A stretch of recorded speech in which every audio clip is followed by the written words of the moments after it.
ตอนฮับนะเจ้าในส่วนของท่านหัวหน้าส่วนราชการนะเจ้าตีจะมาห่วมฮับฟังนะเจ้าในกิจกรรมแถลงข่าว งานประเพณีส่งน้ำพระธาตุธริพุนชัยประจำปี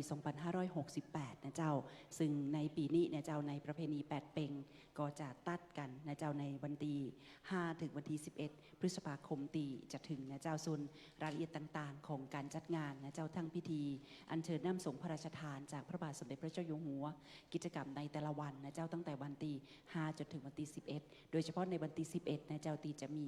พิธีอัญเชิญน้ำสงฆ์พระราชทานแล้วก็คืนราชสักการะนะเจ้าขึ้นสักการะนะเจ้าองค์พระธาตุเจ้าหริพุนชัยรายละเอียดต่างๆนะเจ้าเดี๋ยวคงจะได้รับฟังนะเจ้าจากผู้รวมแถลงข่าวของเฮานั่นเองนะเจ้าและในโอกาสนี้สำหรับทันทีเดินทางมาถึงนะเจ้าก็จะขออนุญาตได้เรียนเชิญลงทะเบียนบริเวณทางด้านความมือนะเจ้าและวันนี้นะเจ้าสักเวลาประมาณ6 โมงเกินนะเจ้าห้องก็จะเริ่มในการแถลงข่าวท่านก็จะได้รับทราบนะเจ้าในประเพณีอันสำคัญของพี่น้องคนละปูนนะเจ้าแล้วก็ผู้ที่มีความศรัทธาเลื่อมใสในองค์พระธาตุเจ้าหริพุนชัยซึ่งเป็นพระธาตุประจำปีเกิดของคนเกิดปีไก่หรือว่าปีรากาตัวนะเจ้า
ไม่ได้ไกลครับมาบ่อยอยู่ครับลำพูน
สวัสดีทุกท่านครับที่กำลังรับชมบรรยากาศของการเตรียมความพร้อมครับในการแถลงข่าวงานประเพณีส่งน้ำพระบรมธาตุธริพุนชัยครับณวัดพระธาตุธริพุนชัยวรมหาวิหารนะครับซึ่งอีกสักครู่หนึ่งครับก็จะได้พบกับในเรื่องของรายละเอียดต่างๆของการจัดพิธีส่งน้ำพระบรมธาตุธริพุนชัยประจำปี 2568 ด้วยกันนะครับเจ้าโอกาสนี้ก็ยินดีต้อนรับนะเจ้าคุณผู้ชมติดตามรับชมทางแฟนเพจ Facebook นะเจ้าในการไลฟ์สดนะเจ้าในการจัดงานแถลงข่าวประเพณีทรงน้ำองค์พระบรมธาตุเจ้าหริพุนชัยผ่านทาง Facebook ของวัดพระธาตุหริพุนชัยวรมหาวิหารซึ่งวันนี้เราจะมีการแถลงข่าวนั่นเองนะเจ้าแต่ก่อนตีจะเราจะเข้าสู่ช่วงของการแถลงข่าวนั่นนะเจ้าเรามีวิดีทัศน์นะเจ้าเรื่องราวของวัดพระธาตุหริพุนชัยกับประเพณีอันสำคัญของพี่น้องคนละปูนแล้วก็พุทธศาสนิกชนนะเจ้าตีมีความศรัทธาเลื่อมใสในบารมีขององค์พระธาตุเจ้าหริพุนชัยขอเชิญรับชมผ่านวิดีทัศน์เจ้า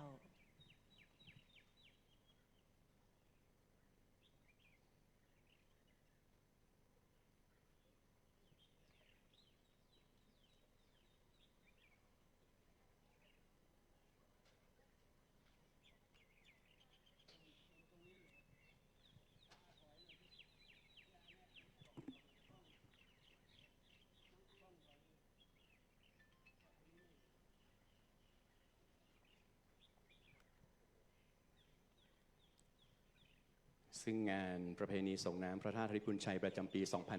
2568 นะครับก็ในปีนี้ได้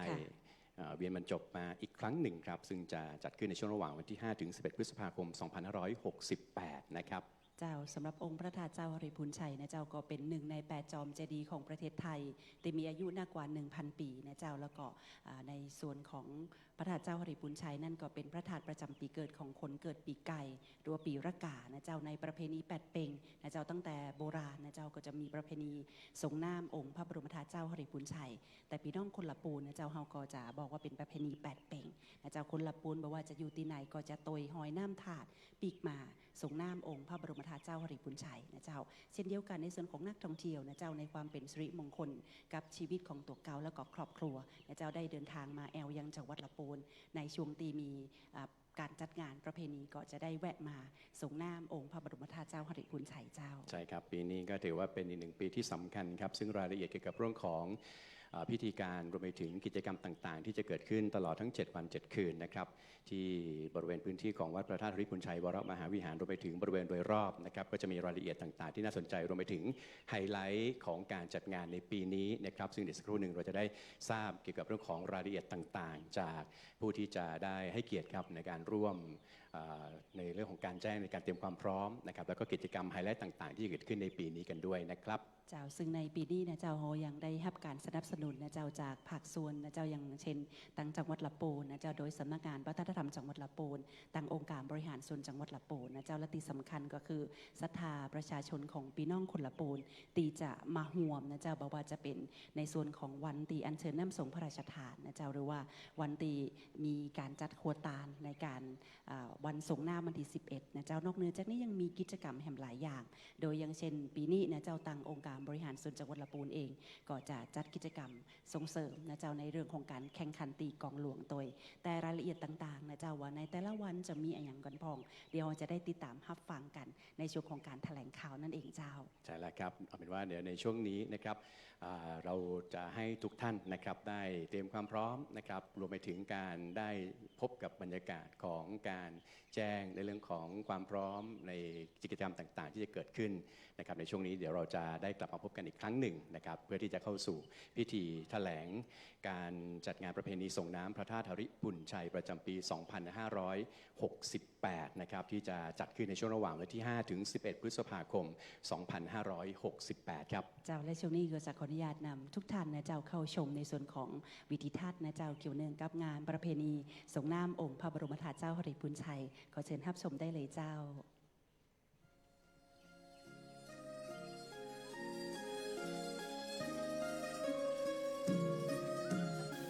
เจริญพรญาติโยมสาธุชนทุกท่านวันนี้ได้มีโอกาสได้มาพบปะกับญาติโยมสาธุชนทางคณะกรรมการวัดศรัทธาสาธุชนทั้งหลายได้ร่วมกันจัดงานประเพณีส่งน้ำพระบรมธาตุเจ้าหริพุนชัยประจำปีพุทธศักราช 2568 เริ่มตั้งแต่วันที่ 5 6 7 8 9 10 11 พฤษภาคมในวันที่ 5 เวลา 18 นาฬิกาก็จะเริ่มประกอบพิธีเปิดงานส่งน้ำพระบรมธาตุธริพุนชัยซึ่งจะมีการแห่ขบวนน้ำสงพระราชทานมาประดิษฐานไว้ที่บุษบกและทำการสมโภชทุกวันซึ่งพระบาทสมเด็จพระเจ้าอยู่หัวได้พระราชทานน้ำสงพระราชทานมาเป็นประจำทุกปีซึ่งชาววัดพระธาตุธริพุนชัย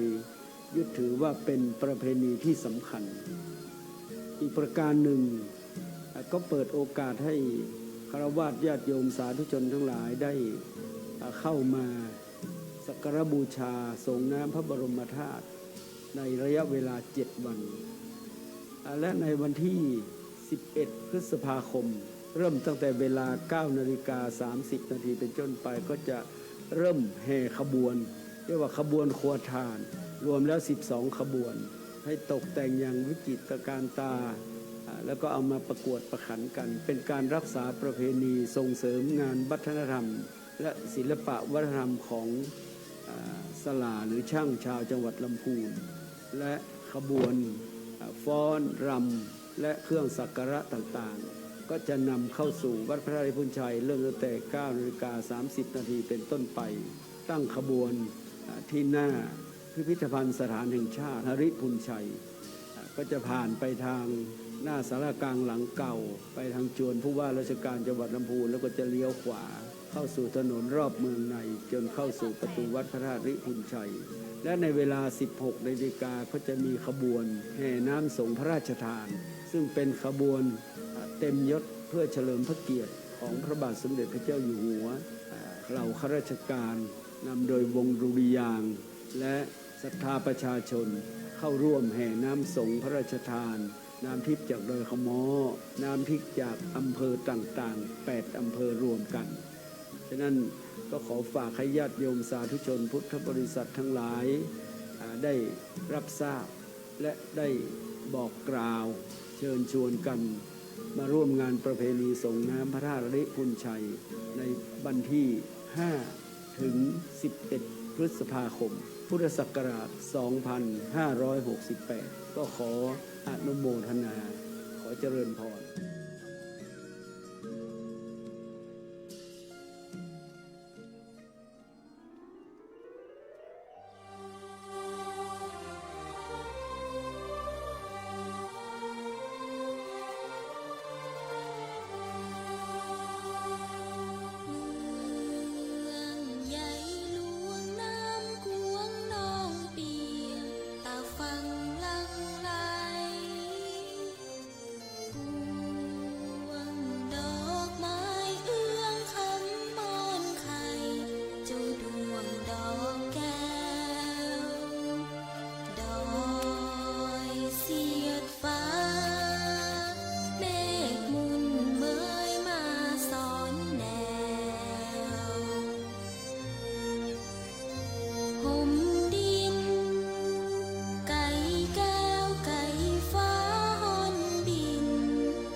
ขอเสียงปรบมือให้กับการแสดงครับ ค่ะในการแสดงชุดเมืองดีพระธาตุงามนะเจ้า ซึ่งการแสดงชุดนี้นะครับก็ได้บ่งบอกถึงวัฒนธรรมที่งดงามครับของพี่น้องชาวจังหวัดลำพูนนะครับผ่านการแสดงรวมไปถึงเครื่องแต่งกายนะครับที่เป็นเอกลักษณ์ของพี่น้องชาวจังหวัดลำพูนมานำเสนอให้กับทุกท่านได้รับชมกันเพื่อเป็นการต้อนรับนะครับแขกผู้มีเกียรติทุกท่านที่ได้ร่วมเดินทางมา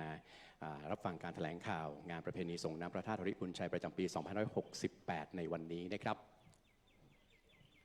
กราบนมัสการพระเดชพระคุณเจ้าพระเทพรัตนนายกเจ้าคณะจังหวัดลำพูนเจ้าอาวาสวัดพระธาตุธริพุนชัยวรมหาวิหารครับกราบเรียนท่านวิวัฒน์อินไทยวงศ์ผู้ว่าราชการจังหวัดลำพูนท่านชัชพีวรรณาภิรัตน์รองนายกองค์การบริหารส่วนจังหวัดลำพูนพร้อมด้วยท่านธวัชชัยอุบลพิทักษ์วัฒนธรรมจังหวัดลำพูนท่านประธานสภาวัฒนธรรมจังหวัดลำพูนท่านพงเทพมนัสตรงครับรวมไปถึงท่านแขกผู้มีเกียรติครับหัวหน้าส่วนราชการผู้บริหารภาคเอกชนพี่น้องประชาชนทุกท่านครับที่อยู่ณวัดพระธาตุธริพุนชัยณเวลานี้รวมไปถึงทุกท่านที่กำลังรับชมผ่านทาง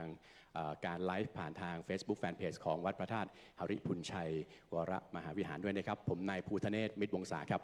ค่ะดิฉันอมรรัตน์ศรีพฤกษ์ค่ะนะคะเราสองคนจะรับหน้าที่นะคะเป็นพิธีกรในการดำเนินงานนะคะสำหรับการแถลงข่าวงานประเพณีส่งน้ำองค์พระบรมธาตุเจ้าธริพุนชัยซึ่งเป็นงานสำคัญนะคะของพี่น้องชาวลำพูนทุกคนเลยเป็นประจำทุกปีนะคะในงานแปดเป่งนะคะที่พี่น้องคนลำพูนนะรู้จักกันดีในระยะหลังค่ะวัดพระธาตุธริพุนชัยวรมหาวิหารของเรานะคะเราก็มีประเพณีอันงดงามในเรื่องของการส่งเสริมการท่องเที่ยวด้วยนะคะไม่เฉพาะแต่งานส่งน้ำองค์พระธาตุเจ้าธริพุนชัยที่เราได้รับความร่วมมือจากหลายภาคส่วนแล้วก็ยังมีงานสลากย้อมหนึ่งเดียวในโลกนะคะมีประเพณีโคมแสนดวงอันลือชื่อด้วยนะคะและในวันนี้ค่ะก็จะขออนุญาตนำทุกท่านค่ะเข้าสู่การแถลงข่าวนะคะในงานประเพณีส่งน้ำพระธาตุธริพุนชัยประจำปี 2568 ค่ะครับและในลำดับแรกนี้ขอกราบนิมนต์พระเดชพระคุณเจ้าพระเทพรัตนนายกเจ้าคณะจังหวัดลำพูนเจ้าอาวาสวัดพระธาตุธริพุนชัยวรมหาวิหารด้านบนเวทีเพื่อร่วมแถลงข่าวในวันนี้นะครับค่ะนอกเหนือจากนี้นะคะนอกเหนือจากนี้ก็จะขออนุญาตได้เรียนเชิญผู้ร่วมแถลงข่าวนะคะซึ่งประกอบไปด้วยท่านวิวัฒน์อินไทยวงศ์ท่านผู้ว่าราชการจังหวัดลำพูนครับผมรวมไปถึงท่านรองนายกองค์การบริหารส่วนจังหวัดลำพูนท่านชัชพีวรรณาภิรัตน์ครับค่ะท่านธวัชชัยอุบลพิทักษ์วัฒนธรรมจังหวัดลำพูนและท่านประธานสภาวัฒนธรรมจังหวัดลำพูนท่านพงเทพมนัสตรงครับที่จะได้ร่วมกันให้รายละเอียดเกี่ยวกับเรื่องของการเตรียมความพร้อมรายละเอียดกิจกรรมรวมไปถึงไฮไลท์ของการจัดงานประเพณีส่งน้ำพระธาตุธริพุนชัยประจำปี 2568 ซึ่งจะจัดขึ้นในช่วงระหว่างวันที่ 5-11 พฤษภาคม 2568 ไปพร้อมๆกันนะครับค่ะซึ่งในส่วนของรายละเอียดต่างๆนั้นนะคะเดี๋ยวเราจะได้รับฟังนะคะในส่วนของประเด็นต่างๆที่เราจะร่วมแถลงข่าวกันในวันนี้ค่ะเอาละครับทุกท่านครับในช่วงเวลานี้นะครับเราพร้อมแล้วครับที่จะได้เรียนแจ้งในเรื่องของรายละเอียดต่างๆไม่ว่าจะเป็นเรื่องของการเตรียมความพร้อมกิจกรรมรวมไปถึงไฮไลท์ที่ทุกท่านนะครับอยากจะทราบรายละเอียดดีว่าปีนี้นะครับที่งานประเพณีส่งน้ำพระธาตุธริพุนชัยได้เวียนมาบรรจบอีกครั้งหนึ่งนะครับซึ่งจะเริ่มต้นในวันที่ 5 จนถึงวันที่ 11 พฤษภาคม 2568 นะครับซึ่งในประเด็นแรกนี้นะครับผมขออนุญาตกราบเรียนถามนะครับท่านประเทศรัตนนายกนะครับเจ้าคณะจังหวัดลำพูนเจ้าอาวาสวัดพระธาตุธริพุนชัยวรมหาวิหารนะครับในประเด็นแรกนะครับเกี่ยวกับเรื่องของที่มาของประเพณีส่งน้ำพระธาตุธริพุนชัยนะครับซึ่งหลายท่านก็ทราบดีว่าประเพณีนี้นะครับได้เริ่มต้นกันมาในอดีตจนถึงปัจจุบันก็ยังคงมีการรักษาให้อยู่คู่กับเมืองลำพูนเอาไว้เป็นอย่างดีครับการนิมนต์ครับขอเจริญพรญาติโยมสาธุชนซึ่งในวันนี้ทางวัดร่วมกับทางราชการได้จัดงานแถลงข่าวในงานประเพณีส่งน้ำพระบรมธาตุเจ้าธริพุนชัยทางเหนือเราเรียกงานแปดเป่งซึ่งในวันนี้ได้รับเกียรติจากท่านผู้ว่าราชการจังหวัดลำพูนและผู้เข้าร่วมแถลงข่าวอีกหลายท่านและขอเจริญพรญาติโยมสาธุชนที่ชมผ่านทาง Facebook ของวัดซึ่ง ทางวัดได้ทำพิธีถ่ายทอดซึ่งประเพณีส่งน้ำพระบรมธาตุเจ้าริพุนชัยตั้งแต่มีพระบรมธาตุก็มีงานส่งน้ำเพราะว่าพระบรมธาตุทุกแห่งทั่วโลกเนี่ยจะเป็นที่ประดิษฐานพระบรมสารีริกธาตุขององค์สมเด็จพระสัมมาสัมพุทธเจ้าไม่ว่าจะเป็นส่วนไหนของพระวรกายของพระองค์ของพระธาตุเจ้าริพุนชัยนี้มีพระเกศาธาตุเป็นเบื้องต้นมีพระอธิธาตุหรือกระดูกกระหม่อมแล้วก็พระองคุลีคือนิ้วมือและในคำถวายสักการะกล่าวคำบูชาเนี่ยบอกว่าและพระธาตุย่อยเต็มบาทหนึ่งอันพระกัจจายนะนำมาการประดิษฐานพระบรมสารีริกธาตุนี้ไม่ใช่ว่าทำได้ในคราวเดียวซึ่งเราจะเห็นว่าในแรกๆนั้นก็สูงประมาณ3 วาก็ครอบแล้วก็บูรณะมาเรื่อยๆมาเต็มองค์ก็ในสมัยพระเมืองแก้วซึ่งได้มาบูรณะปฏิสังขรณ์และมีสติบัญชรระเบียงหอกมาในสมัยพระเจ้าติโลกราชซึ่งพระบรมธาตุเจ้าริพุนชัยนี้ถือว่าเป็นพระบรมธาตุต้นแบบในล้านนานี่ส่วนมากจะถอดแบบจากริพุนชัยที่เห็นได้ชัดก็คือที่วัดพระสิงห์วรมหาวิหารถ้ามองไปมองมาถ้าไม่เห็นด้านล่างก็จะนึกว่าเป็นพระธาตุริพุนชัยและที่ปรากฏอยู่ในล้านนาตะวันออกก็คือพระธาตุแช่แห้งถ้าเราไม่สังเกตดีๆนะก็จะนึกว่าเป็นพระธาตุริพุนชัยฉะนั้น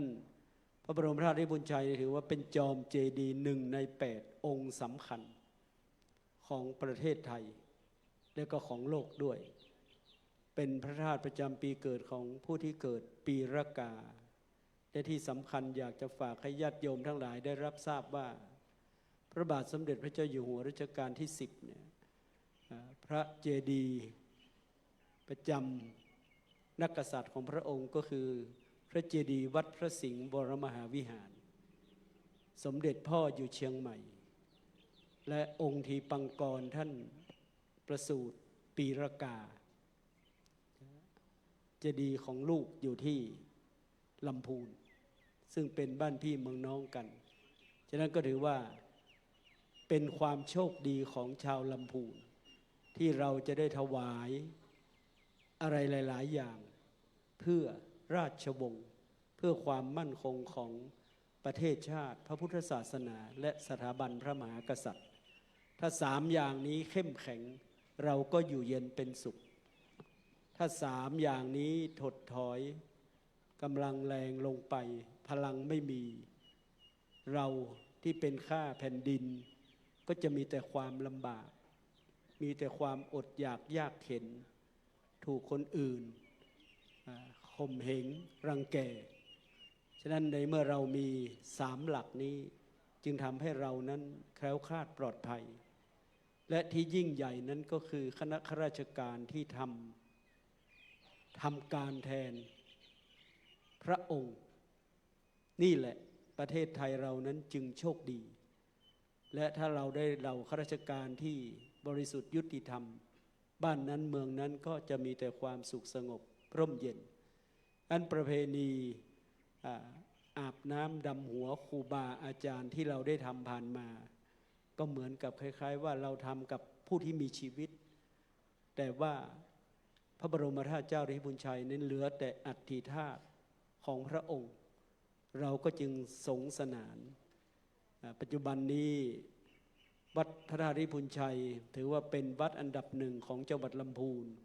แล้วก็วัดทั้งหลายแต่ละวัดในจังหวัดลำพูนก็จะสร้างองค์เจดีย์และจะมีงานประเพณีฉะนั้นในเมื่อเรามีงานประเพณีเนี่ยความเข้มแข็งและความสามัคคีเกิดขึ้นความสามัคคีหรือ การชักนำคนเข้ามาให้ทานรักษาศีลเจริญสมาธิภาวนา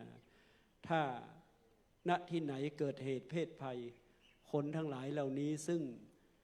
มีเมตตาอยู่ในจิตสูงก็จะเข้าไปช่วยกันเหมือนกับประเทศไทยเราเนี่ยช่วยกันดูแลอย่างเรียกว่าอย่างถึงพริกถึงขิงถึงลูกถึงคนกลางวันถึงกลางคืนได้อย่างนี้เป็นต้นแม้แต่เจ้าฟ้าเจ้าแผ่นดินนั้นท่านเสด็จกลางค่ำกลางคืนท่านก็เสด็จมาก่อนพวกเราและเหยียบเท้าลงไปบนผืนดินบนโคลนโดยไม่ได้รังเกียจนี่คือการให้กำลังให้ความสุขแก่ปวงชนฉะนั้นเราจัดงานนี้เราได้รับพระราชทานน้ำสงฆ์จากราชวงศ์มาเนี่ยโดยที่เราไม่มีหนังสือแม้แต่ตัวเดียวไปขอพระราชทานแต่เป็นมาแต่บรรพการและเวลาจะมีงานมูรธาพิเศษน้ำสงฆ์จากลำพูนก็เป็นหนึ่งในนั้นขาดไม่ได้ก็คือน้ำทิพย์จากดอยขม้ออาตมาอยากจะให้ข้อสังเกตว่าปีที่แห้งแล้งที่สุดน้ำที่อื่นไม่มีแต่น้ำสงฆ์พระธาตุเจ้าริพุนชัยซึ่งอยู่บนยอดดอยขม้อก็ยังมีมาให้สงฆ์ฉะนั้นพระธาตุเจ้าริพุนชัยนี้จึงเป็นเจดีย์ที่สำคัญและศักดิ์สิทธิ์เป็นเจดีย์แห่งเดียวในประเทศไทยหรือวัดแห่งเดียวในประเทศไทยในช่วงโควิดเปิดให้ญาติโยมได้เข้าสักการะตลอดเวลาโดยไม่ปิดวัดอื่นเขาปิดหมดแต่หริพุนชัยดลจิตดลใจให้ข้าราชการชั้นผู้ใหญ่เปิดวัดให้ญาติโยมทั้งหลายที่มีแต่ความเศร้าหมองได้ก้มกราบน้อมนมัสการพระธาตุเจ้าริพุนชัยฉะนั้นงาน8 เพ็งนี้จะเริ่มในวันที่5 พฤษภาคมไปจนสิ้นสุดวันที่11 พฤษภาคมซึ่งตรงกับวันวิสาขบูชาเป็นวันคล้ายวันประสูติตรัสรู้และปรินิพพานขององค์สมเด็จพระสัมมาสัมพุทธเจ้าฉะนั้นญาติโยมทั้งหลายได้สักการะบูชาวันวิสาขบูชาได้ถือว่าได้สักการะสถานที่ประสูติสถานที่ตรัสรู้สถานที่ปรินิพพานขององค์สมเด็จพระสัมมาสัมพุทธเจ้าบุญกุศลนั้นก็จะแผ่ไปไกลและลงสู่อ้อมจิตอ้อมใจของญาติโยมและสิ่งที่สำคัญที่สุดนั้นก็จะทำให้ลูกหลานของพวกเราประเทศไทยของพวกเรานั้นได้แคล้วคลาดจากอุปัฏฐวันตรายทั้งหลายทั้งปวงถึงแม้ว่าจะประสบเหตุเพศภัยก็นิดหน่อยแต่ถ้ามีการเกิดการสูญเสียก็เป็นธรรมดาแม้ไม่มีเหตุเพศภัยอะไรมันก็ตายกันอยู่แล้วฉะนั้นเราที่ยังมีชีวิตอยู่ก็ได้ร่วม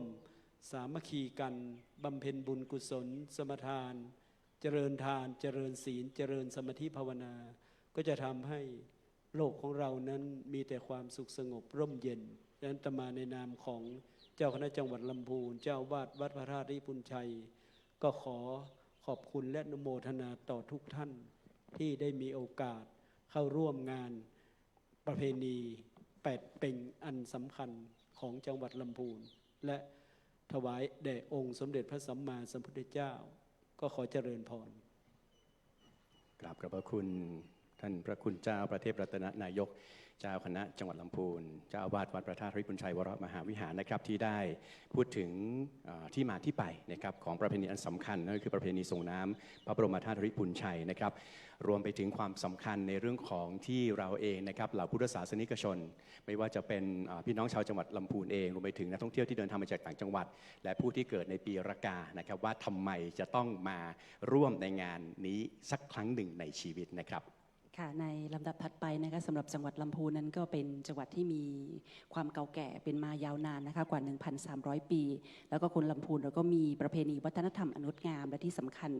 คนลำพูนนะคะจังหวัดลำพูนเป็นเมืองพุทธซึ่งจังหวัดลำพูนของเราเองนะคะเราก็มีนโยบายในเรื่องของการส่งเสริมประเพณีท้องถิ่นในเรื่องของการท่องเที่ยวด้วยนะคะก็จะเรียนถามนะคะท่านวิวัฒน์อินไทยวงศ์ท่านผู้ว่าราชการจังหวัดลำพูนค่ะถึงการรักษาส่งเสริมประเพณีส่งน้ำพระธาตุเจ้าหริพุนชัยนะคะในนามของจังหวัดลำพูนขอเรียนเชิญค่ะ ครับก็ตามที่พระคุณเจ้าพระเทพรัตนนายกท่านเจ้าวาดวัดพระธาตุหฤบุญชัยเจ้าคณะจังหวัดลำพูนได้ให้ความเมตตากล่าวถึงความเป็นมาเป็นไปในเบื้องต้นนะครับจังหวัดลำพูนก็ได้ร่วมกับสำนักงานวัฒนธรรมจังหวัดลำพูนร่วมกับทางองค์การบริหารส่วนจังหวัดลำพูนนะครับโดยเจ้าภาพหลักเนี่ยก็เป็นวัดพระบรมธาตุหฤบุญชัยนะครับซึ่งประเพณีส่งน้ำพระบรมธาตุหฤบุญชัยเนี่ยก็ได้มีมาแต่โบราณกาลนะครับโดยจะจัดขึ้นเนี่ยในห่วงวันขึ้น15 ค่ำนะครับเดือน8เหนือหรือที่เรียกว่าวัน8เพ็งนะครับซึ่งตรงกับวันขึ้น15 ค่ำเดือน6ตามปฏิทินจันทรคตินะครับแล้วก็ตามที่ท่านเจ้าคณะจังหวัดลำพูนเนี่ยท่านได้เมตตากล่าวในเบื้องต้นเนี่ยว่าเจดีย์พระธาตุหฤบุญชัยเนี่ยเป็น1 ใน 8จอมเจดีย์ของประเทศไทยนะครับและก็1 ใน 8จอมเจดีย์ของโลกนะครับที่กรมสมเด็จกรมพระยาดำรงราชานุภาพนะครับได้วินิจฉัยไว้นะครับซึ่งก็ถือว่าเป็นเขาเรียกว่าเป็นความสิริมงคลเป็นสิริมงคลกับจังหวัดลำพูนแล้วก็พี่น้องผู้ศาสนิกชนตลอดจนนักท่องเที่ยวนะครับที่จะเข้ามาร่วมประเพณีส่งน้ำพระธาตุหฤบุญชัยนะครับซึ่งพระเดชพระคุณท่านได้ให้ความกรุณาบอกแล้วว่างานเนี่ยจะมีการสมโภชน้ำสงฆ์พระราชทานเนี่ยในวันที่5พฤษภาคมถึงวันที่10พฤษภาคมแล้วก็ในวันที่11พฤษภาคมเนี่ยก็จะมีพิธีอัญเชิญน้ำสงฆ์พระราชทานองค์พระบรมธาตุหฤบุญชัยเนี่ยในช่วงเย็นเพราะฉะนั้นเนี่ยก็ถือได้ว่าอันเนี้ยก็เป็นอีกหนึ่งของเขาเรียกว่าเป็นซอฟต์พาวเวอร์ของจังหวัดลำพูนนะครับที่อยากจะให้พุทธศาสนิกชนไม่ว่าจะเป็นพี่น้องชาวจังหวัดลำพูนและก็ใกล้เคียงเนี่ยได้มาร่วมในประเพณีที่เป็นสิริมงคลนะครับซึ่งท่านก็จะได้สัมผัสขนบธรรมเนียมประเพณีวัฒนธรรมอันดีงามของจังหวัดลำพูนที่เป็นเมืองหลวงแห่งล้านนานะครับแล้วก็เป็นนครหฤบุญชัยนะครับซึ่งสิ่งต่างๆเนี่ยก็จะสะท้อนออกมาในงานประเพณีต่างๆนะครับซึ่งประเพณีส่งน้ำพระธาตุหฤบุญชัยนี่ก็เป็นอีกหนึ่งที่จังหวัดลำพูนแล้วก็พี่น้องชาวจังหวัดลำพูนเนี่ยถือว่าเป็นประเพณีที่มีความสำคัญคู่บ้านคู่เมืองจังหวัดลำพูนคู่บ้านคู่เมืองนครหฤบุญชัยครับตามที่ท่านผู้ว่าได้เรียนให้ทุกท่านได้ทราบนะคะว่าท่านก็ให้ความสำคัญนะคะในเรื่องของการส่งเสริมการท่องเที่ยวโดยเฉพาะประเพณีวัฒนธรรมงดงามด้วยนะคะซึ่งไม่เฉพาะแต่ทางวัดพระธาตุหฤบุญชัยอย่างเดียวนะคะทางจังหวัดลำพูนโดยการนำของท่านผู้ว่าราชการจังหวัดลำพูนยังจะมีนโยบายนะคะต่างๆไม่เฉพาะแต่วัดพระธาตุยังมีกิจกรรมอื่นๆที่เป็นเรื่องของประเพณีวัฒนธรรมอีกด้วยค่ะขอบพระคุณท่านผู้ว่าเป็นอย่างสูงค่ะใช่ครับและแน่นอนครับนอกเหนือจากทางวัดพระธาตุหฤบุญชัยนะครับทางจังหวัดลำพูนเองนะครับก็ยังมีอีกหลากหลายหน่วยงานครับที่ได้ให้ความสำคัญในเรื่องของการจัดงานประเพณีส่งน้ำพระธาตุหฤบุญชัยในแต่ละปีที่ผ่านมาครับเช่นเดียวกันครับในปีนี้ครับทางองค์การบริหารส่วนจังหวัดลำพูนก็เป็นหนึ่งในหน่วยงานที่ให้ความสำคัญในประเพณีที่เป็นหน้าเป็นตาของพี่น้องชาวจังหวัดลำพูนรวมไปถึงประเพณีที่ทรงคุณค่าเป็นประเพณีที่สำคัญครับอยากจะขอเรียนถามครับไปยังท่านรองนายกองค์การบริหารส่วนจังหวัดลำพูนครับท่านชัชพีวรรณาภิรัตน์นะครับในเรื่องของแนวทางนะครับนโยบายในการส่งเสริมอนุรักษ์ประเพณีวัฒนธรรมครับรวมไปถึงการสนับสนุนกิจกรรมในด้านต่างๆนะครับซึ่งจะได้มีการนำเอาเรื่องของงบประมาณของทางองค์การบริหารส่วนจังหวัดลำพูนเนี่ยมาสนับสนุนการจัดกิจกรรมต่างๆด้วยนะครับเรียนเชิญครับครับกับนมัสการพระเถรานุเถระนะครับท่านเจ้าคุณพระเทพรัตนนายกนะครับเจ้าคณะจังหวัดลำพูนทางองค์การบริหารส่วนจังหวัดลำพูนนะครับก็มีนโยบายที่เล็งเห็นการสืบสานขนบธรรมเนียมประเพณีวัฒนธรรมนะครับแล้วก็ทำสืบเนื่องมาทุกๆปีนะครับโดย เฉพาะทุกงานประเพณีเนี่ยเรามีการอุดหนุนงบประมาณให้ทั่วถึงทั้ง 8 อำเภอนะครับก็ในปีงบประมาณปี 2568 เนี่ยเกือบ 10 กว่าล้านนะครับที่เราอุดหนุนงบประมาณในเรื่องของวัฒนธรรมนะครับเราอยากให้ทุกภาคส่วนนะครับโดยเฉพาะในส่วนของภาคประชาชนในการมีส่วนร่วมรวมไปถึงหน่วยงานราชการนะครับองค์กรปกครองส่วนท้องถิ่นนะครับที่มาช่วยกันขับเคลื่อนทนุบำรุงพระพุทธศาสนานะครับแล้วก็อีกหนึ่งกิจกรรมนะครับนี่คือกิจกรรมนี้กิจกรรมแปดเป่งเนาะคนเหนือนะครับก็คือกิจกรรมส่งน้ำองค์พระธาตุเจ้าหริพุนชัยนะครับทางองค์การบริหารส่วนจังหวัดลำพูนเราอุดหนุนงบประมาณในการจัดกิจกรรมครั้งนี้นะครับ1 ล้านบาทนะครับโดยแบ่งในการจัดกิจกรรมหลายภาคส่วนนะครับไม่ว่าจะเป็นเรื่องของขบวนแห่รถบุษบกส่งน้ำพระราชทานนะครับรวมไปถึงขบวนแห่พระบรมฉายาลักษณ์พระบาทสมเด็จพระวชิรเกล้าเจ้าอยู่หัวรัชกาลที่ 10นะครับขบวนแห่ผ้าห่มพระธาตุนะครับที่จัดขึ้นในวันที่ 5 นี้รวมไปถึงการสืบสารแล้วก็ต่อยอดวัฒนธรรมล้านนานะครับในการแข่งขันกิจกรรมกองหลวงแข่งขันดนตรีพื้นเมืองแข่งขันฟ้อนเล็บการจัดขบวนครัวทานแล้วก็กองหลวงล้านนาถือว่าประเพณีเหล่านี้นะครับได้เริ่มจางหายไปในจังหวัดลำพูนแต่เราก็ยังสืบสารส่งต่อนะครับให้คนรุ่นใหม่ได้มีโอกาสนะครับเข้าถึงนะครับประมาณนี้ครับครับผมก็ถือว่าเป็นการให้ความสำคัญนะครับในเรื่องของประเพณีวัฒนธรรมที่งดงามนะครับที่อยู่คู่กับพี่น้องชาวจังหวัดลำพูนมาอย่างช้านานนะครับอย่างเช่นงานประเพณีส่งน้ำพระบรมธาตุริพุนชัยที่จะจัดขึ้นในปีนี้นะครับอย่างที่เราได้ทราบกันไปว่าหน่วยงานต่างๆเองนะครับรวมไปถึงทางองค์การบริหารส่วนจังหวัดลำพูนเองเนี่ยนะครับก็ได้มีการจัดสรรงบประมาณนะครับแล้วก็ได้การสนับสนุนในเรื่องของการจัดกิจกรรมต่างๆที่น่าสนใจนะครับเพื่อเป็นการร่วมกันสืบสานประเพณีที่งดงามนะครับของพี่น้องชาวจังหวัดลำพูนด้วยนะครับขอบพระคุณนะครับท่านชัชพีวรรณพิรัตน์ครับรองนายกองค์การบริหารส่วนจังหวัดลำพูนเป็นอย่างสูงครับค่ะในขณะที่เรารับฟังการแถลงข่าวนะคะในส่วนของทางด้านวิดิทัศน์นะคะเราจะมีภาพบรรยากาศของงานประเพณีส่งน้ำองค์พระบรมธาตุเจ้าหริพุนชัยในปีที่ผ่านๆมาให้ท่านได้ชมนะคะประกอบในการรับฟังการแถลงข่าวด้วยนะคะมาถึงหน่วยงานค่ะที่จะต้องทำงานเกี่ยวกับเรื่องของประเพณีวัฒนธรรมต่างๆนั่นก็คือทางสำนักงานวัฒนธรรมจังหวัดลำพูนนั่นเองนะคะเราก็จะขออนุญาตได้เรียนสอบถามนะคะท่านทวัชชัยอุบลพิทักษ์ท่านวัฒนธรรมจังหวัดลำพูนค่ะในส่วนของการสนับสนุนงบประมาณนะคะในการจัดกิจกรรมของการจัดขบวนแล้วก็พิธีรับน้ำส่งพระราชทานรายละเอียดเป็นอย่างไรบ้างคะครับกราบนมัสการพระเทพรัตนนายกเจ้าหน้าจังหวัดลำพูนที่เคารพ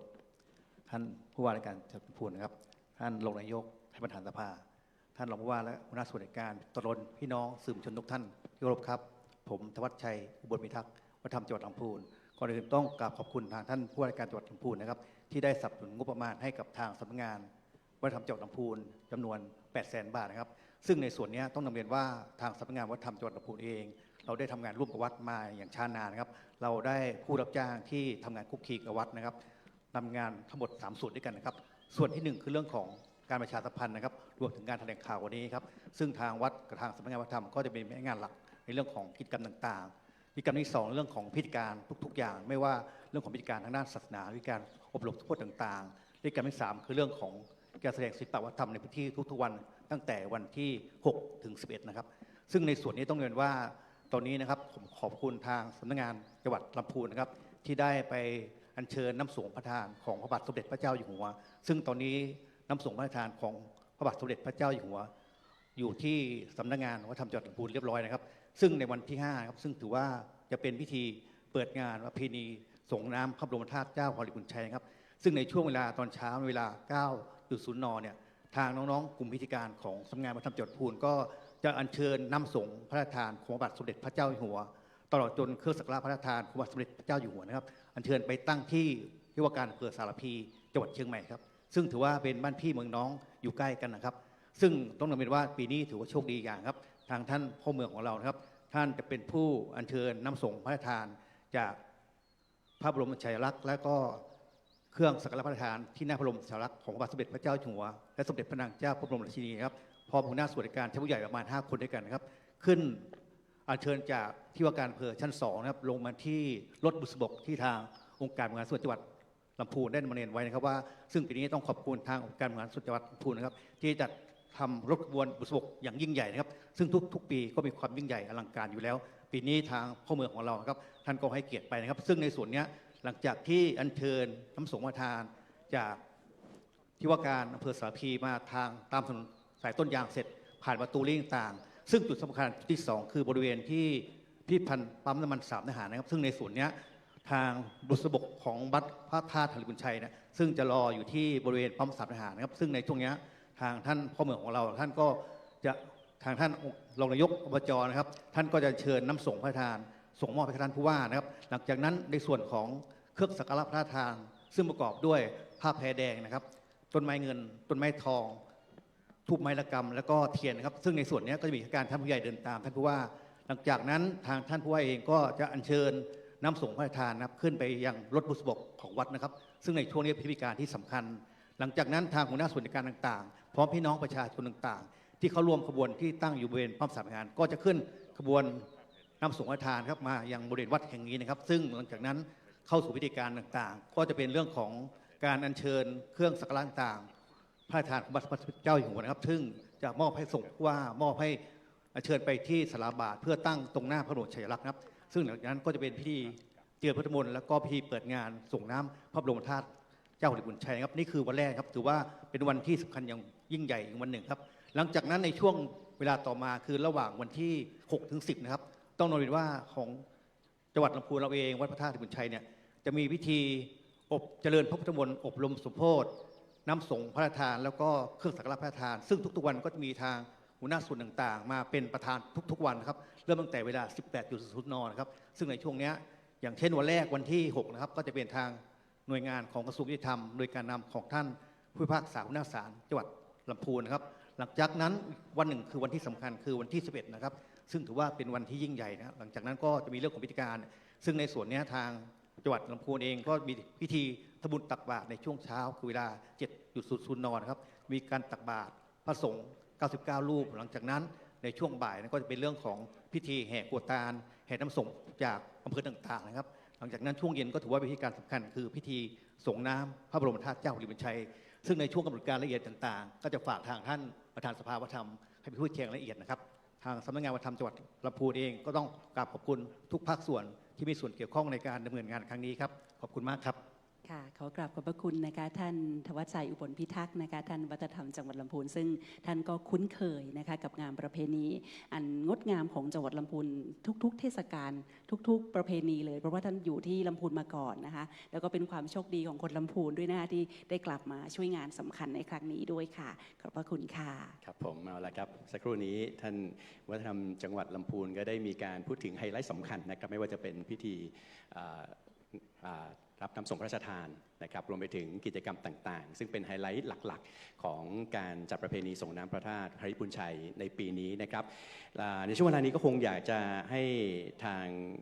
สภาวัฒนธรรมจังหวัดลำพูนนะครับซึ่งถือว่าเป็นอีกหนึ่งหน่วยงานที่สำคัญครับที่ได้เข้ามามีส่วนร่วมในการ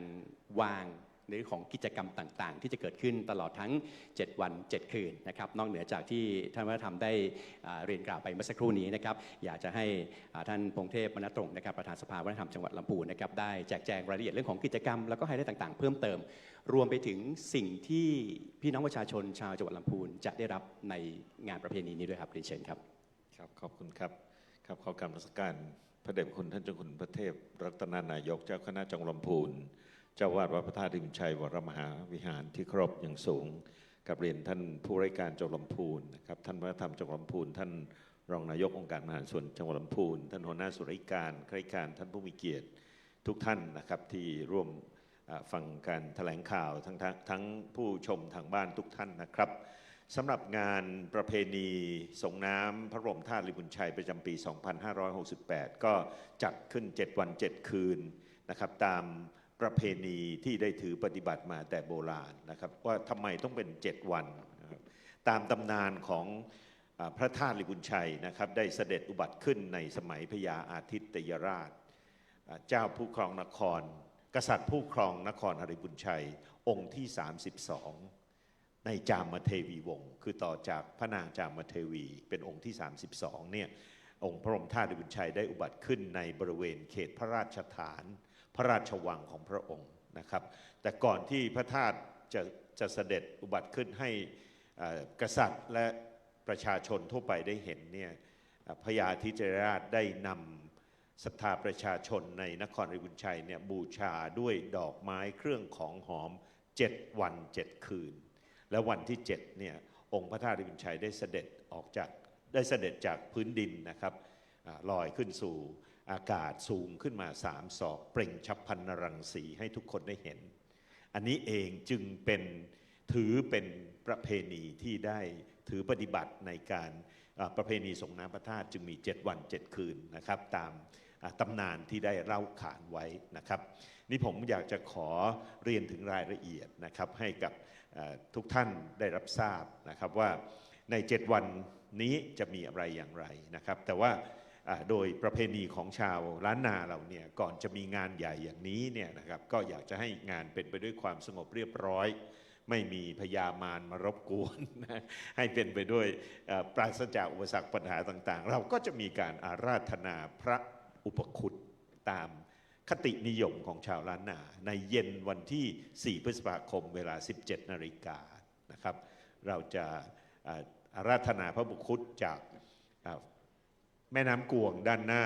วัดพระธาตุริพุนชัยแล้วก็อาราธนามาเพื่อประดิษฐานในหอพระอุปคุตที่จัดไว้ในบริเวณวัดอันนี้เป็นวันที่4พอถึงวันที่5นะครับตั้งแต่วันที่5เนี่ยเป็นวันที่เราจะเชิญน้ำสงฆ์พระราชทานเพื่อมาตั้งในลานพระบรมธาตุริพุนชัยและเจริญพุทธมนต์สมโภชเป็นประจำทุกวันจนถึงวันส่งน้ำพระธาตุนะครับเพราะนั้นวันที่5 พฤษภาคมนี้เนี่ยนะครับแต่ก่อนนะครับในเป็น10 กว่า 20 ปีมานะครับน้ำส่งพระราชทานเราต้องไปรับที่สนามบินเชียงใหม่นะฮะในยุคนั้นก็จึงต้องมีขบวนแห่ตั้งแต่สนามบินแต่ว่าภายหลังมาเนี่ยน้ำส่งพระราชทานเนี่ยก็ไม่ต้องไปรับที่สนามบินเชียงใหม่นะครับทางสำนักงานจังหวัดไปรับมาก่อนแล้วเพราะฉะนั้นเราก็เลยต้องมาเริ่มตั้งแต่อำเภอสารพีว่าทำไมต้องไปเริ่มอำเภอสารพีเพราะว่าพี่น้องประชาชนใน2 ข้างทางเนี่ยนะครับตั้งแต่เชียงใหม่มาถึงลำพูนเนี่ยจะตั้งแถวจะตั้งจุดบูชาครับร่วมโดยเสด็จพระราชกุศลตลอดเส้นทางนะครับนั้นตั้งแต่ในบ่ายวันที่ 5 พฤษภาคมเนี่ยตั้งแต่อำเภอสารพีเป็นต้นมาจนถึงในเมืองลำพูนเนี่ยนะครับก็องค์กรปกครองส่วนท้องถิ่นพี่น้องศรัทธาประชาชนทั้ง2 ข้างทางเนี่ยจะตั้งโต๊ะหมู่บูชาเตรียมการต้อนรับการเชิญน้ำส่งพระราชทานนะครับเป็นการโดยเสด็จพระราชกุศลกับพระบาทสมเด็จเจ้าอยู่หัวด้วยนะครับและเมื่อมาถึงในบริเวณวัดพระธาตุริพุนชัยแล้วในเย็นวันที่5นั้นนะครับก็จะเป็นการเชิญน้ำส่งพระราชทานขึ้นบุษบกเข้ามาสู่บริเวณนี้แล้วพระสงฆ์เจริญชัยมงคลคาถาแล้วก็จะเป็นพิธีเปิดงานน้ำส่งน้ำพระธาตุริพุนชัยประจำปี 2568 ในเย็นวันที่ 5 พฤษภาคมนะครับและก็มีการแสดงทางวัฒนธรรมส่วนตั้งแต่วันที่6ไปถึงวันที่10เนี่ยนะครับในระหว่างช่วงกลางวันเนี่ยก็จะเปิดโอกาสให้พี่น้องประชาชนที่ไม่สามารถมาในวันที่11ได้นะครับซึ่งเป็นวันสำคัญได้เนี่ยก็จะมาไหว้สักการะบูชาส่งน้ำพระธาตุไปเรื่อยๆตันได้ตลอดทั้งวันนะครับจนถึงตอนช่วงเย็นนะครับช่วงเย็นทุกวันเนี่ยนะครับเย็นวันที่ค่ำอย่างเงี้ยนะครับวันที่6 7 8เนี่ยจะมีการแสดงสมโภชด้วยนะครับเป็นการแสดงของเครือข่ายวัฒนธรรมต่างๆในทุกคืนนะครับพอไปถึงคืนวันที่9นะครับคืนวันที่8นะครับคืนวันที่8เนี่ยก็จะเริ่มมีการประกวดนะครับการเรียกว่าเป็นศิลปะวัฒนธรรมเนาะประกวดกลองสะบัดชัยในคืนวันที่8นะครับก็จะมีกองสะบัดชัยทั้งลำพูนเชียงใหม่เป็นเวทีให้น้องๆนะครับยุวชนเยาวชนเนี่ยที่ได้ร่ำเรียนสืบทอดศิลปะวัฒนธรรมของล้านนาเราเนี่ยได้มีเวทีในการแสดงนะครับนี่เป็นนโยบายของพระเดชพระคุณท่านเจ้าคุณพระเทพรัตนนายกว่างานประเพณีของวัดพระธาตุทุกงานเนี่ยจะต้องมีเวทีให้เครือข่ายทางวัฒนธรรมน้องๆที่ได้สืบทอด ศิลปะวัฒนธรรมของล้านนาเนี่ยได้มีเวทีในการมาแสดงนะครับและเพื่อให้มีรสชาติมากขึ้นแล้วก็มีการแข่งขันคืนวันที่ 8 มีการประกวดแข่งขันตีกลองสวัสดิ์ชัยนะครับคืนวันที่ 9 มีการประกวดแข่งขันดนตรีพื้นเมืองประกอบการฟ้อนนะครับอันเนี้ยเป็นเดี๋ยวนี้เรียกว่าเป็นเอกลักษณ์หนึ่งนะครับของงานเพราะว่าการประกวดดนตรีพื้นเมืองประกอบการแสดงเนี่ยไม่ค่อยมีที่ไหนแล้วเพราะฉะนั้นงานนี้คืนวันที่ 9เนี่ยจะเป็นคืนทั้งยุวชนเยาวชนในลำพูนเชียงใหม่ในหลายแห่งเลยที่ตั้งใจจะมานะครับแล้วก็เริ่มเป็นที่นิยมแล้วนะครับเพราะว่าดนตรีพื้นเมืองเนี่ยก็เริ่มจะหายไปจากแผ่นดินล้านนาไปเรื่อยๆนะครับเพราะฉะนั้นการที่ได้มีเวทีให้เขาเนี่ยเขาก็ตื่นเต้นนะครับแล้วก็ผู้ที่สนใจก็มาชมในวันที่ 9นะครับแล้วก็ในวันที่ 10เนี่ยคืนวันที่ 10นี่สำคัญเป็นการประกวดฟ้อนเล็บนะครับซึ่งไม่ค่อยมีการประกวดที่ไหนอีกเช่นกันของเราก็ประกวดใหญ่กันพอสมควรก็เป็นที่รู้จักว่าเวทีวัดพระธาตุดอยชัยมีการประกวดฟ้อนเล็บนะครับอันนี้เป็นการแสดงนะครับที่สมโภชในแต่ละวันนะครับทีนี้มีความพิเศษอีกอันหนึ่งก็คือว่างานประเพณีส่งน้ำพระธาตุดอยชัยเนี่ยก็จะมีการฟ้อนเล็บถวายเป็นพุทธบูชาโดยเชิญชวนให้ช่างฟ้อนทั่วไปนะครับไม่ว่าลำพูนเชียงใหม่ลำปางเชียงรายภาคเหนือภาคกลางฟ้อนได้มาเลยนะจะครูไหนลวดลายไหนมาพร้อมกันได้หมดอย่างที่ท่านเห็นในภาพนะครับเป็น 400-500 เป็นพันก็ฟ้อนได้นะครับอันนี้จะมีในคืนวันที่ 10นะครับในคืนสุดท้ายก่อนที่จะส่งน้ำพระธาตุดอยชัยวันที่ 11คืนวันที่ 10เนี่ยก่อนจะประกวดฟ้อนเล็บนะครับเราเจริญพระพุทธมนต์สมโภชน้ำเสร็จเรียบร้อยแล้วเนี่ยนะครับก็จะมีการฟ้อนถวายบูชาเพราะนั้นก็เชิญชวนนะครับช่างฟ้อนทั้งหลายเนาะคราวที่แล้วไปฟ้อนฉลอง729 ปีเชียงใหม่แล้วนะครับชุดยังไม่แห้งยังไม่ได้เก็บเนี่ยนะชุดยังไม่ได้เก็บเนี่ยก็เชิญมาฟ้อนถวายเป็นพุทธบูชาด้วยนะครับนอกจากการฟ้อนเล็บถวายเป็นพุทธบูชาในคืนวันที่ 10แล้วเนี่ยนะครับผมลืมเรียนไปอีกอันหนึ่งก็คือวันที่ 5บ่ายวันที่5เนี่ยหลังจากที่เราเชิญน้ำจากสารพีมาตั้งในเมืองลำพูนแล้วเนี่ยเราจะแห่จากประตูรีมาสู่วัดพระธาตุดอยชัย2ข้างทางเนี่ยเราจะให้มีการฟ้อนเล็บต้อนรับขบวนเชิญน้ำส่งพระราชทานเพราะฉะนั้นช่างฟ้อนเครือข่ายทั้งหลายเนี่ยนะครับมีจิตเจตนาศรัทธาอยากฟ้อนถวายเป็นพุทธบูชาฟ้อนโดยเสด็จพระราชกุศลในวันที่ 5ก็เป็นอีกโอกาสหนึ่งนะครับที่ท่านจะขอความกรุณามาแจ้งให้กับทางวัดทางกรรมการผู้เกี่ยวข้องได้รับทราบเราจะได้จัดสถานที่จัดอะไรให้ท่านนะครับเพื่อฟ้อนต้อนรับขบวนนะครับตกลงงานฟ้อนเล็บของพี่น้องประชาชนทั่วไปมี2วันนะครับบ่ายวันที่ 5และคืนวันที่ 10นะครับพฤษภาคมนะครับ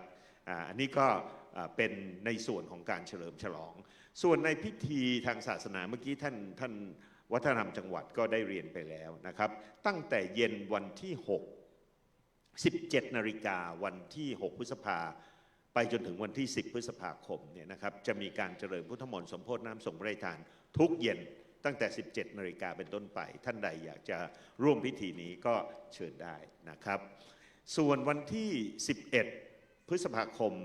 2568ซึ่งเป็นวันสำคัญนะครับปีนี้ตรงกับวันวิสาขบูชาด้วยนะครับเป็นวันแปดเต็งของคติล้านนาเราชาวล้านนาเราเนี่ยเป็นวันสำคัญส่งน้ำองค์พระบรมธาตุดอยชัยด้วยในช่วงเช้านะครับจะมีการทำบุญตักบาตรที่ศาลาบาตรด้านเหนือแล้วก็ประกอบกับปีนี้เป็นวันวิสาขบูชาด้วยก็จะผนวกการทำบุญตักบาตรงานวิสาขบูชาเข้ากับงานประเพณีส่งน้ำพระธาตุดอยชัยด้วยในเวลา7 นาฬิกาทำบุญตักบาตรนะครับเวลา9 นาฬิกาเนี่ยก็จะมีเปิดการแข่งขันกลองหลวงนะครับกลองหลวงเนี่ยเป็นเอกลักษณ์สำคัญของลำพูนนะครับปีนี้ได้เสนอกลองหลวงให้เป็นมรดกภูมิปัญญาของเมืองลำพูนซึ่งได้รับการสนับสนุนจากองค์การบริหารส่วนจังหวัดลำพูนจะจัดการประกวดกลองหลวงที่ศาลากลางหลังเก่านะครับไม่ห่างจากวัดด้านหลังวัดนี้นะครับเป็นอะไรที่น่าสนใจมากนะครับผมฟังกลองหลวงมา ไม่ใช่ 20 ปีนะครับตั้ง 4-50 ปีแล้วตั้งแต่เด็กๆมาจนป่านนี้ผมยังฟังไม่ออกเลยว่าเขาฟังกันยังไงมันก็เป็นเรื่องที่น่าท้าทายนะลองมาฟังดูว่าเขาประกวดกันยังไงเขาฟังกันยังไงนะครับก็จะมีกองขนาดใหญ่นะครับหลาย10ลูกที่มาตีแข่งกันอันนี้อยากจะเชิญชวนทราบว่าปีนี้เริ่มตั้งแต่วันที่10ใช่ไหมครับอาจจะมีพิธีเปิดตั้งแต่วันที่10นะปีนี้ขยายเป็น2วันเพื่อไม่ให้มาเบียดเสียดเยียดยัดในวันสุดท้ายมันจะทำให้ต้องใช้เวลาในการประกวดนานเกินไปเนี่ยทางอบจ.ได้เริ่มให้มีพิธีเปิดในวันที่10พฤษภาคมแล้วประกวดเป็น2รอบวันที่10 1รอบวันที่11 1รอบนะครับอันนี้ก็เป็นเรื่องการประกวดกองหลวงและที่สำคัญอีกอันหนึ่งที่ได้ถือปฏิบัติมาตลอดระยะเวลาที่หลาย10 ปีมาแล้วเนี่ยนะครับก็คือการประกวดครัวทานนะครับการประกวดครัวทานในประเพณีส่งน้ำพระธาตุลิบุญชัยเนี่ยมีมานานแล้วก็เป็นที่ล่ำลือนะครับจริงๆแล้วครัวทานก็คือการนำจตุปัจจัยเทธรรมมาถวายเท่านั้นแต่โบราณอาจารย์ของลำพูนเนี่ยถือว่าการมาทำบุญเนี่ยก็ควรจะได้เรียนรู้ควรจะได้ให้พุทธศาสนิกชนได้เรียนรู้น้ำธรรมคำสอนสิ่งที่แฝงอยู่ในพระพุทธศาสนาเป็นคำสอนของพระพุทธเจ้าเนี่ยก็เลยจัดสร้างครัวทานขึ้นมาเป็นพุทธประวัติองค์สมเด็จพระสัมมาสัมพุทธเจ้าเรื่องราวพุทธประวัติเรื่องราวในชาดกเวสสันดรชาดกเรื่องราวพระเจ้า10 ชาติเรื่องราวในมงคลละสูตรพาหุงบทพาหุงนะครับพระพุทธเจ้าชนะมาร8ประการเนี่ยนะครับก็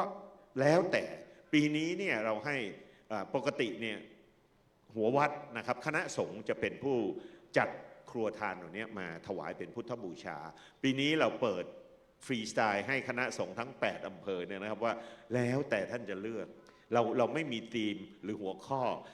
ทุกบางปีเราจะบอกว่าเป็นเวสสันดรชาดกหรือพุทธประวัติอะไรเงี้ยปีนี้ไม่ได้กำหนดก็บอกว่าท่านสะดวกจะนำเสนอชาดกหรือพุทธประวัติหรือข้อคิดในธรรมะให้ประชาชนได้รับได้เรียนรู้เนี่ยเรื่องใดมาเลยก็จะมีการประกวดด้วยนะครับแต่การประกวดครัวทานเนี่ยจะไม่นำมาแห่เฉพาะวันที่11เท่านั้นเราจะให้คณะสงฆ์ที่จัดสร้างครัวทานเนี่ยทุกรถครัวทานทุกคันเนี่ยจะต้องมาตั้งโชว์ไว้หลังวัดพระธาตุลิบุญชัยตั้งแต่เย็นวันที่10แล้วก็ทางวัดก็จะจัดแสงสีนะฮะให้ท่านได้เดินดูได้เรียนรู้ได้ชมความงดงามแล้วช่วงเช้าเวลา 9 นาฬิกาเนี่ยก็จะเคลื่อนขบวนเข้ามาในบริเวณวัดพระธาตุลิบุญชัยนะครับก็เชิญชวนมาชมนะครับปีนี้ยิ่งใหญ่อลังการนะครับก็เพื่อจะทำให้สิ่งเหล่านี้เนี่ยได้สืบทอดไปถึงยุวชนเยาวชนก็ได้เชิญชวนลูกหลานมาชมมาดูด้วยนะครับนอกจากนั้นแล้วเนี่ยนะครับเวลาวันที่11เนี่ยหลังจากครัวทานแห่เสร็จเรียบร้อยก็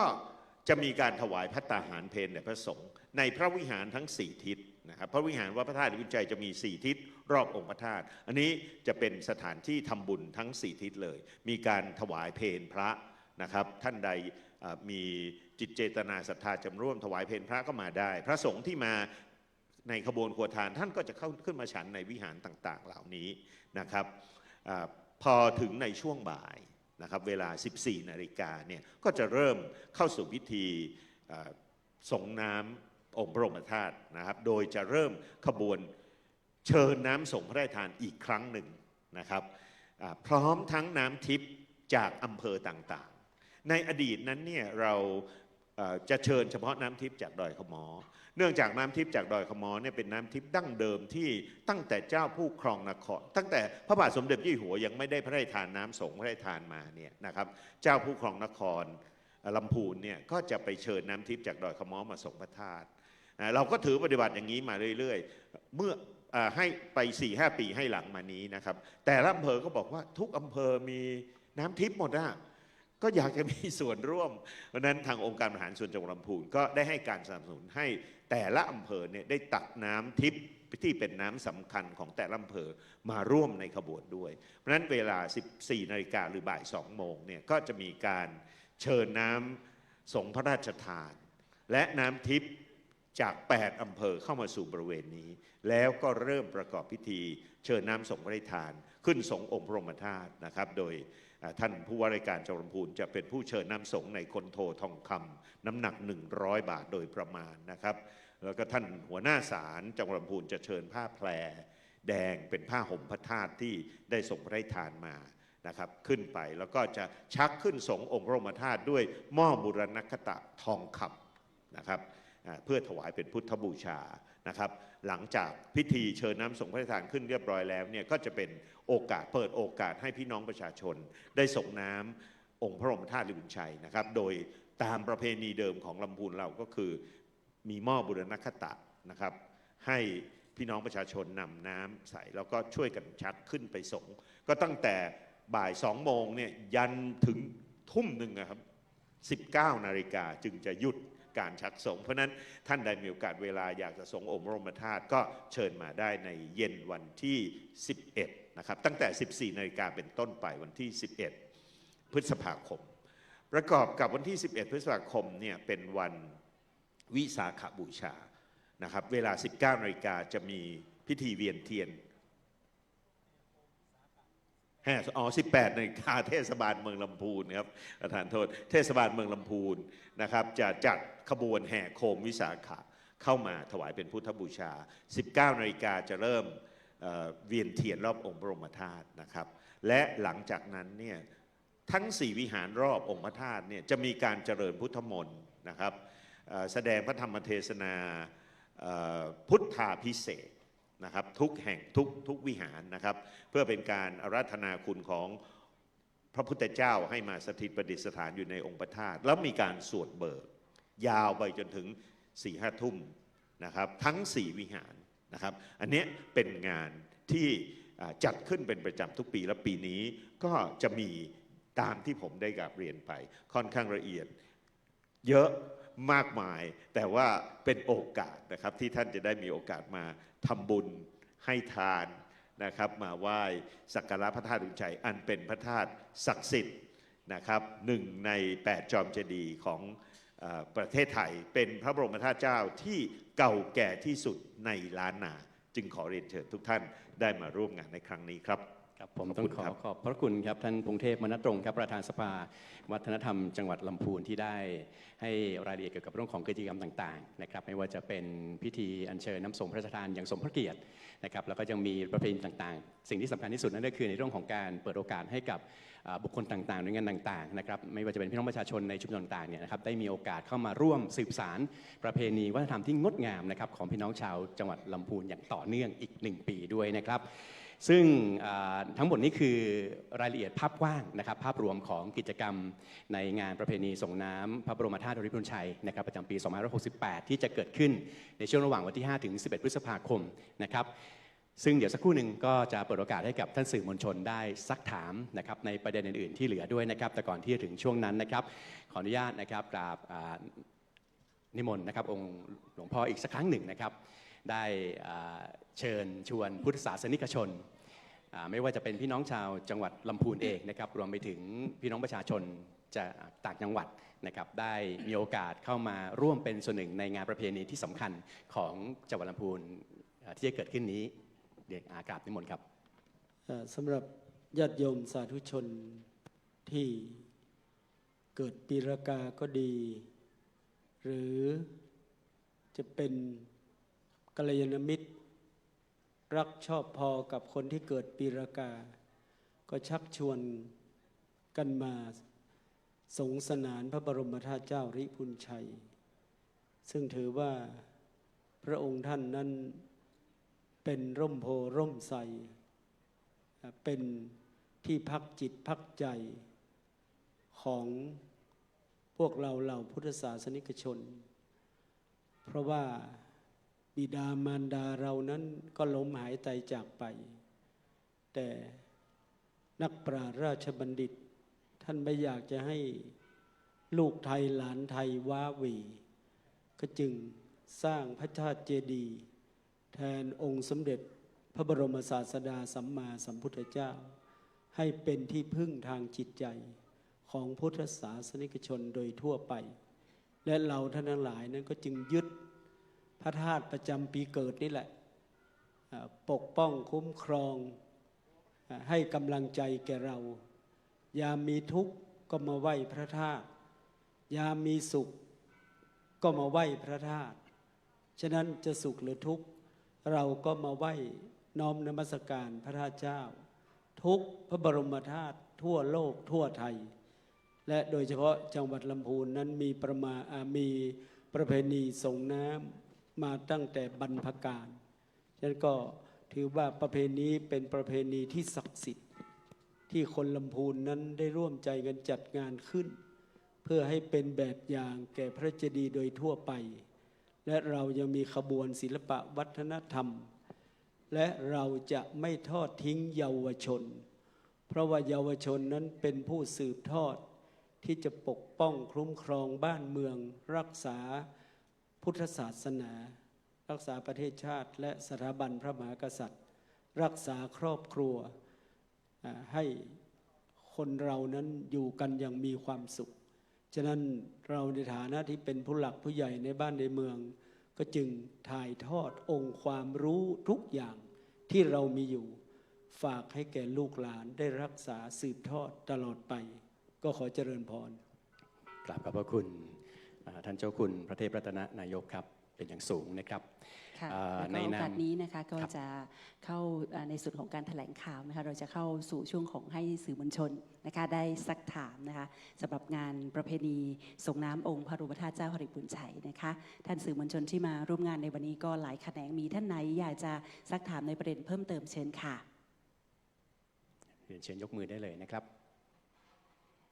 ค่ะถ้าไม่มีนะคะอย่างที่ท่านวัฒนธรรมได้นำเรียนในช่วงต้นว่าอยู่ในเรื่องราวของงบประมาณที่มีการประชาสัมพันธ์ด้วยนะคะก็จะสามารถสอบถามข้อมูลเพิ่มเติมได้ที่ทางวัดพระธาตุธริพุนชัยก็ได้นะคะทางสำนักงานวัฒนธรรมก็ได้ซึ่งเรามีการทำสื่อไปในหลายแขนงทั้งแผ่นพับโบชัวสื่อโซเชียลมีเดียต่างๆก็ขอบคุณนะคะในส่วนของสื่อมวลชนที่มาร่วมงานในวันนี้ด้วยนะคะท้ายนี้ในส่วนของการแถลงข่าวค่ะก็จะขออนุญาตได้กราบนะคะขอบพระคุณท่านผู้ร่วมแถลงข่าวค่ะครับผมกราบนมัสการนะครับพระเดชพระคุณเจ้าพระเทพรัตนนายกนะครับเจ้าคณะจังหวัดลำพูนเจ้าวาดวัดพระธาตุธริพุนชัยวรมหาวิหารนะครับรวมไปถึงท่านวิวัฒน์อินไทยวงศ์ครับผู้ว่าราชการจังหวัดลำพูนท่านชัชพีวรรณาภิรัตน์ครับรองนายกองค์การบริหารส่วนจังหวัดลำพูนท่านธวัชชัยอุบลพิทักษ์วัฒนธรรมจังหวัดลำพูนพร้อมด้วยท่านพงเทพมานาตรงประธานสภาวัฒนธรรมจังหวัดลำพูนครับค่ะเรายังเรียนเชิญทุกท่านยังอยู่ด้านบนเวทีนะคะเพราะว่าเรามีชุดการแสดงทางด้านศิลปะวัฒนธรรมนะคะให้ท่านได้รับชมอีกชุดในช่วงของการแถลงข่าวก็เชิญรับชมค่ะ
ที่จบลงไปนะคะเป็นการแสดงศิลปะวัฒนธรรมนะคะในชุดห่มฟ้าบารมีนั่นเองค่ะและในช่วงของการแถลงข่าวนะเราจะนำทุกท่านนะคะในช่วงของการมอบของที่ระลึกนะคะครับซึ่งในโอกาสนี้นะครับท่านธวัชชัยอุบลพิทักษ์ครับวัฒนธรรมจังหวัดลำพูนนะครับจะได้ถวายของที่ระลึกนะครับแด่ท่านเจ้าคุณประเทพรัตนนายกครับเจ้าคณะจังหวัดลำพูนเจ้าอาวาสวัดพระธาตุธริพุนชัยวรมหาวิหารครับและในลำดับต่อไปนะครับจะขออนุญาตมอบของที่ระลึกครับให้กับท่านวิวัฒน์อินไทยวงศ์ผู้ว่าราชการจังหวัดลำพูนครับ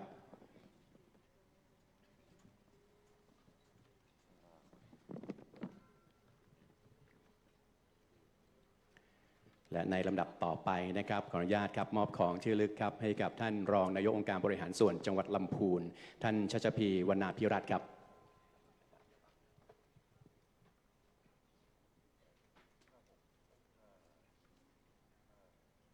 ค่ะและในลำดับถัดไปนะคะเรียนเชิญท่านวิวัฒน์อินไทยวงศ์ท่านผู้ว่าราชการจังหวัดลำพูนค่ะมอบของที่ระลึกนะคะให้กับท่านธวัชชัยอุบลพิทักษ์วัฒนธรรมจังหวัดลำพูนค่ะ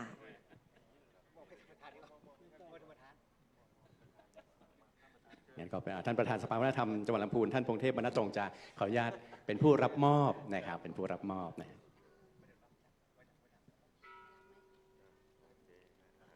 ขอเสียงปรบมือให้กับทุกท่านอีกครั้งหนึ่งครับค่ะนะคะในโอกาสนี้จะขออนุญาตได้บันทึกภาพร่วมกันนะคะเรียนเชิญท่านหัวหน้าส่วนราชการนะคะซึ่งมีท่านโยธินประสงค์ความดีนะคะท่านรองผู้ว่าราชการจังหวัดลำพูนค่ะท่านหัวหน้าสำนักงานจังหวัดนะคะท่านนายอำเภอ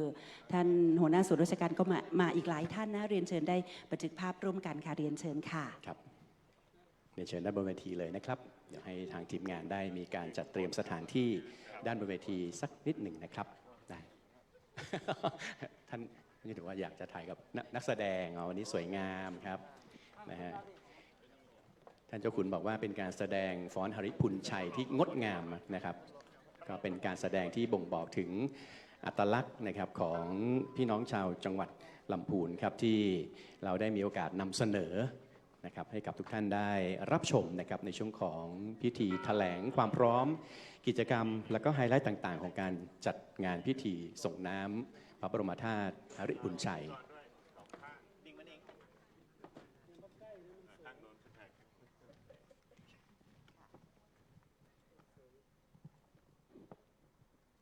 นะคะในส่วนของกำหนดการต่างๆนะคะสำหรับประเพณี